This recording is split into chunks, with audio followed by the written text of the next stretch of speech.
Hello everybody, and welcome to the Sea of Thieves. Previously, we discussed the entirety of the Merchant Alliance, and today we're covering the most important points in a shorter episode. The merchants of the Sea of Thieves are pretty much what you would expect, as they deal with cargo and prioritize time management. The merchants can be found on the main dock of any outpost, always sharing the dock with the shipwrights. The three main quests that the Merchant Alliance offers are shipping contracts, where you capture animals and sell them to a specific outpost, cargo runs, where you collect fragile cargo from specific NPCs to sell them to other NPCs, and lost shipment voyages, where you follow the route of a merchant ship that went missing, finding clues which lead to the merchant ship and their haul. Let's go a bit further in detail. Shipping contracts will send you to a specific island to capture 1 to 2 types of animals. On the quest parchment, it will detail the location of the crates required to capture these critters. Let's quickly discuss the different animals. There are 3 total: chickens, pigs, and snakes, and there are 4 different colored versions of each animal.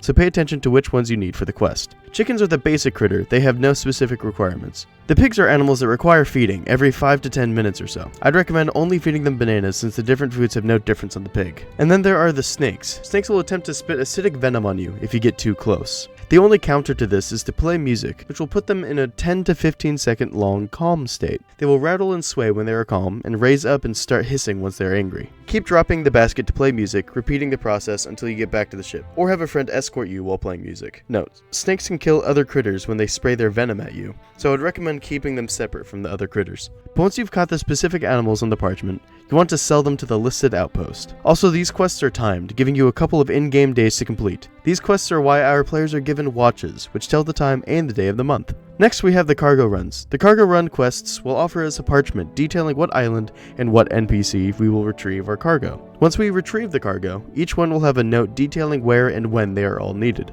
There are 3 different kinds of cargo: plants, cloth, and bottles. Plants require occasional watering to keep them from wilting and losing value. Cloth needs to be kept dry. Avoid water when carrying them. And bottles require you to protect them. These bottles are vulnerable to shattering to incoming damage. Avoid combat scenarios and jumping when dealing with this precious cargo. Real quick, I'd like to ask that you leave a like and subscribe, as it would help this channel grow. I'm trying to increase my reach so I can help the new sailors on the Sea of Thieves. But let's get back to the video. Then we have the lost shipment voyages. These quests offer you a map detailing the route of the merchant vessel that went missing, and it's your job to find their cargo. No time for mourning. The merchants need their cargo.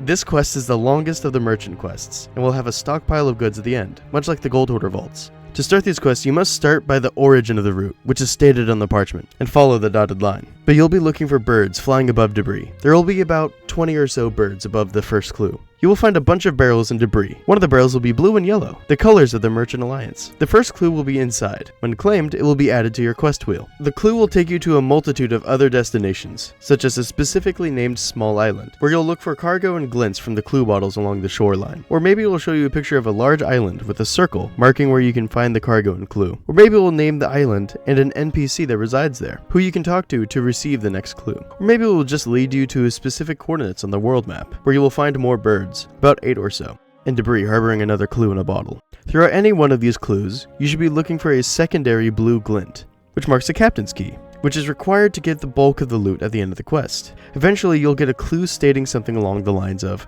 "We are headed to our next destination," which is listed on the route parchment.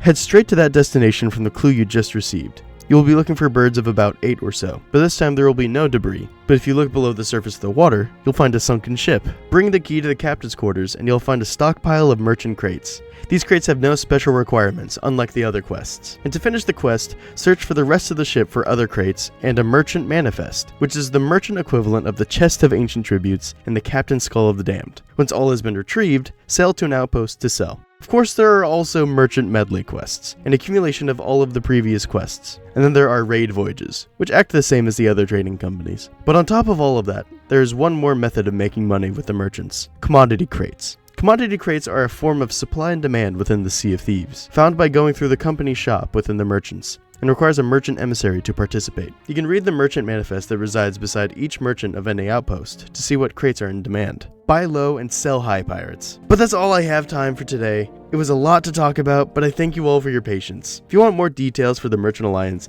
then check out my channel as the previous episode covered everything. But thank you all for watching, and I'll see you all next time.